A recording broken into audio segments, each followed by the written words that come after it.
ሰላም ቤተሰቦች እንዴት ናችሁ? በያላችሁበት ሰላማችሁ ብዝት ይበልልኝ። እንግዲህ ከአብርሃምና ከሩታ እርቅ ጋር በተያያዘ አዳዲስ ነገሮች እየተከሰቱ ይገኛሉ። እሱን ላሳውቃችሁ ብዬ ነው። እንግዲህ ከትናንትና በስቲያ ባለው ቪዲዮ የእርቅ ጉዳዩን ነግሬያችሁ ነበረ። ሽማግሌዎቹ ውሳኔና አጠቃላይ ያለው በሩታ በኩልም ያለው ልጁን ማየት እፈልጋለሁ። መጀመሪያ እርቁን ልቀበል አልችልም ቀጥታ ማለቷን ነግሬያችሁ ነበረ። ይህን ተከትሎ እንግዲህ ሽማግሌዎች አብርሃም ወደ ቡታጅራ እንዲመጣ መልእክት ማስተላለፋቸው የሚታወስ ነው ማለት ነው። እንግዲህ ጋሽዬም ደውለው ልጁ እንዲመጣ ከሳምንት በፊት መንገራቸው የሚታወቅ ነው። ይህንን ተከትሎ እንግዲህ አብርሃም ወደ ቡታጅራ እንደሚሄድ ተናግረን ነበረ። ነገር ግን አሁን ላይ እየተሰማ ያለው ነገር ደግሞ አብርሃም ምንም አይነት መልስ እየሰጠ እንዳልሆነ ነው። ወደ ቡታጅራም ለመሄድ እየተንቀሳቀሰ እንዳልሆነ ነው። ቤተሰቦች ምንም አይነት ዝግጅት እያደረገ እንዳልሆነ ነው የሰማነው። ጋሽዬ በድጋሚ ደውለው በጣም ተቆጥተውታል። ይህንን ቤተሰብ እንዳታፈርሰው ቀጥ ብለና ብለው ነው የተቆጡት። ከፍተኛ ቁጣ እንዳሰሙ ነው የሰማሁት ቤተሰቦቼ። ነገር ግን አብርሃም አሁንም እየመለሰ አይደለም። በተቃራኒው እያደረገ ያለው አሁን ላይ ከሄርሜላ ጋር የተለያዩ ፕራንኮችን እየሰራ ይገኛል ማለት ነው። እንግዲህ ሽማግሌዎችንና አባቱን ኢግኖር አድርጓቸዋል ማለት ይቻላል። ምንም አይነት መልስ እየሰጣቸው አይደለም። መሄድም ፍላጎት የለውም። እናም ይሄንን ተከትሎ ጓደኞቹ እሱን ለማምጣት ወደ አዲስ አበባ ለመምጣት ወስኗል ማለት ነው። አሳምኖት ይዞት ለመሄድ ምክንያቱም አንደኛ መሄድ የማይፈልግበትም ምክንያት ከህፍረት ጋር ተያይዞ እንደሆነ ነው የሰማነው ቤተሰቦቼ። አብርሃም ሼም ውስጥ ነው የገባው አሁን ላይ። ምክንያቱም በሽማግሌዎች በኩል ጥፋተኛ ተደርጎ ተወስዷል። ከሌላ ሴት ጋር ግንኙነት እንዳለው ነው ሩታ የተናገረችው እና ይህንንም ተከትሎ ሽማግሌዎችን ማግኘት አፍሮ ነው ማለት ነው። ሽማግሌዎችን ማግኘት አይፈልግም ማለት ነው ቤተሰቦቼ። ምክንያቱም ሙሉ በሙሉ እሱ ጥፋተኛ ስለሆነ እንደዚህ አይነት ነገር ውስጥ ቀጥታ መግባት አይፈልግም፣ መሄድ አይፈልግም ማለት ነው ቤተሰቦቼ ወደ ቡታጅራ። እና ይህንንም ተከትሎ ጓደኞቹ እሱን አሳምነው ለማምጣት ወደ አዲስ አበባ ሊመጡ ተስማምተዋል ማለት ነው ቤተሰቦቼ። ይህንን ሰምቻለሁ። እንግዲህ ጓደኞቹ እዚህ መጥተው ልጁን አሳምነውት ያለውን ነገር አስረድተው ወደ ሽማግሌዎች ጋር ለመውሰድ ነው ያሰቡት ማለት ነው። ምክንያቱም ልጁ አሁን ላይ ጋሽዬንም እየሰማ አይደለም፣ የሽማግሌዎችንም ና ጥያቄ አልተቀበለውም ማለት ነው። ሙሉ በሙሉ እዚሁ ይገኛል ማለት ነው ቤተሰቦች። የተለያዩ ፕራንኮችን እየሰራ እንደሆነ ታውቃላችሁ። በተለይ ከሄርሜላ ጋር የሚሰራቸው ፕራንኮች በጣም አስቀያሚ ናቸው። መናገር ራሱ ይከብዳል ቤተሰቦች። ምክንያቱም የሰራውን ፕራንክ ታውቃላችሁ ቤተሰቦች። ሄርሜላ ትቀናለች አትቀናም ብሎ ፕራንክ መስራት ምን አይነት መልእክት እንደሚያስተላልፍ ቤተሰቦች ለእናንተ አልናገርም።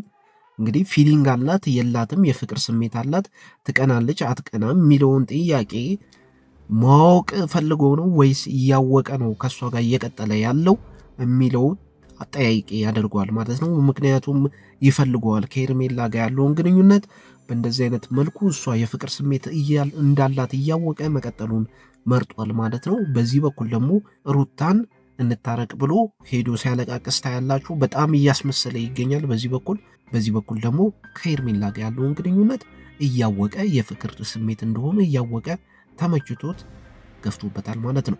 እንግዲህ ይሄ ልጅ የቱ ጋ ነው አቋሙ? በዚህ ጋር ትዳሩን ይፈልገዋል ወይ?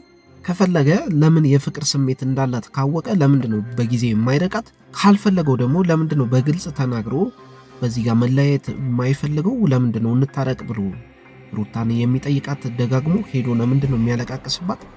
ለምን ቀጥታ አይለያትም ነው እሷ። ምክንያቱም አመቻችታለታለች፣ ፍርድ ቤት ሁሉም ነገር ሄዷል። ለምንድን ነው በቀላሉ መለያየት ያልቻሉት? ለምንድን ነው ፍቺውን እንድታቆም ያደረጋል? እነዚህ ነገሮች መመለስ አለባቸው ማለት ነው ቤተሰቦች። ስለዚህም ነው ቤተሰቦች እነዚህ ጥያቄዎች ተደጋግሞ ስለሚነሱበት ወደ ቡታጅራ መሄዱን አይመርጡም ማለት ነው። ወደ ቡታጅራ መሄድም አይፈልግም በዚህ ሰዓት ማለት ነው። እንግዲህ ጓደኞቹ ተሳክቶላቸው ይሄ ልጅ ይዞት ይመጣሉ፣ ሌላ ታሪክ ነው። ያለ ፍላጎት ውስጥ ይዞት መምጣቱ ምንድነው ጥቅሙ ነው ቤተሰቦች? ልጁ በራሱ ወስኖ መታረቅ እፈልጋለሁ ወይም ከሄርሜላ ጋር ያለውን ግንኙነት አቁሜ በሽማግሌዎች ጥሪ መሰረት ሄጄ ይሄንን እርቅ እካፈላለሁ ካለ በራሱ ወስኖ ነው እንጂ በሰው ተገፋፍቶ በጓደኞቹ ተገፋፍቶ ተጎትቶ የሚሄድ ከሆነ እንዴት ነው ይሄ እርቅ ታማኝ ነው ወይም ለወደፊት ለሩታ አያሰጋትም የምንለው ምንም አይነት ማስተማመኛ አይሰጥም።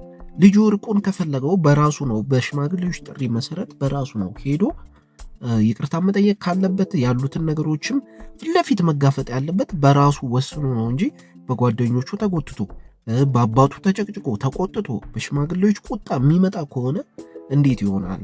ቢታረቁስ በዚህ ሁኔታ ለሩታ ምን አይነት ማስተማመኛ ይሰጣታል? ይሄ የማይሆን ነገር ነው። ስለዚህ ጓደኞቹ እያደረጉት ያለው ነገር ትክክል አይደለም። በቃ ልጁ በራሱ ወስኖ ነው መሄድ ያለበት። ጎትተው አሳምነው ወደ ቡታጅራ እናመጣዋለን ማለት ይሄ በቃ ቢሳካላቸው ራሱ ዘበት ነው እና ትንሽ ሴንስ የማይሰጥ ነገር አለ ቤተሰቦቼ። እና ለማንኛውም አሁን ላይ አብርሃም ኢግኖር እያደረገ ይገኛል። የሽማግሌዎችን ጥሪ እየተቀበለ አይደለም። የአባቱንም ስልክ እሺ እያለ እየተወው ይገኛል። እየተቀበለ አይደለም። የአባቱንም ትዕዛዝ መቀበል ካቆመ ልጁ ቆይቷል ማለት ነው። አሁን ላይ በራሴና በራሴ ብቻ ይሄዳለሁ፣ ማንንም አልሰማም፣ የፈለገ ሰው ቢያወራ የፈለገ ነገር ብትሉ ምንም አይደንቀኝም እያለ ይገኛል። እንግዲህ ልጁ እንግዲህ ውሃ ቢያፈሱበት እንደሚባለው ድንጋይ ሆኗል ማለት ይቻላል። በዛ መልኩ ነው ነገሮችን እያስኬደ ያለው ማለት ነው። በተለይ ቤተሰቦቼ በሄርሜላም በኩል ሆነ በአብርሃምን በኩል ሆነ ሰሞኑን የሚደረጉ ፕራንኮች በጣም አደገኛ የሆኑ ፕራንኮች ናቸው። ነገሮችን ወዳልሆነ አቅጣጫ የሚወስዱ ፕራንኮች ናቸው። መልእክታቸው በጣም ከባድ የሆኑ ፕራንኮች ናቸው ቤተሰቦቼ። እነዚህ ፕራንኮች ዓላማቸውን ከሳቱ ወይም መስመራቸውን ከሳቱ በአብርሃም ህይወት ላይ የመጨረሻውን የሚባል የህይወት አቅጣጫ የሚቀይሩ ሊሆኑ ይችላሉ። ምክንያቱም ቤተሰቦች ፕራንኮቹ እንደዚህ ፈን ሊመስሉ ይችላሉ፣ አስቂኝ ሊመስሉ ይችላሉ። ነገር ግን በጣም ዲፕ ሚኒንግ የያዙ ወይም ሁለቱን ፊት ለፊት የሚፈታተኑ ወይ አብርሃምን የሚፈትኑ ወይ ደግሞ ሄርሜላን የሚፈትኑ ናቸው። በእነዚህ ፕራንኮች ውስጥ የተለያዩ መልሶችን እያገኘን እንገኛለን። የተለያዩ መልእክቶችን እያገኘን እንገኛለን። እነዚህ ነገሮች ግን ዓላማቸውን ከሳቱ ወይም ተርን ካደረጉ የማይሆን ነገር ነው የሚፈጠረው ቤተሰቦቼ። የማይሆን በፕራንክ ተሳቦ የልጁን ህይወት የሚቀይሩ ነገሮች ሊፈጠሩ ይችላሉ። ምክንያቱም ነገሮችን በቀልድ ሄርሜላ እያለማመደችው ትገኛለች። በቀልድ አስመስላ ነገሮችን እያለማመደችው ትገኛለች። ሁለቱ ወዳልሆነ አቅጣጫ እየሄዱ ይገኛሉ ቤተሰቦች። ይህን ለእናንተ አልነግርም፣ ነገር ግን የምታዩት ነገር ነው፣ ግልጽ ነገር ነው። በቅርቡ ግን እናያለን ቤተሰቦቼ። በጣም መጥፎ ነገር ሊፈጠር ይችላል በዚህ ፕራንክ ጋር ተያይዞ። ለማንኛውም ግን አብርሃም አሁን ላይ መልስ እየሰጠ አይደለም። በተቃራኒው አዲስ አበባ ውስጥ ሆኖ የተለያዩ ፕራንኮችን እየሰራ ይገኛል። የሽማግሌዎችን ጥሪ ችላ ብሎታል። የአባቱን ጥሪ ችላ ብሎታል። እንግዲህ በቀጣይ ምን ሊፈጠር ይችላል? ጋሽዬ ምን አይነት እርምጃ ሊወስዱበት ይችላሉ? እነዚህ ነገሮች እንግዲህ እየተከታተልኩ አቀርብላችኋለሁ ቤተሰቦቼ። አዳዲስ ነገሮች ካሉ ከችላለሁ ማለት ነው።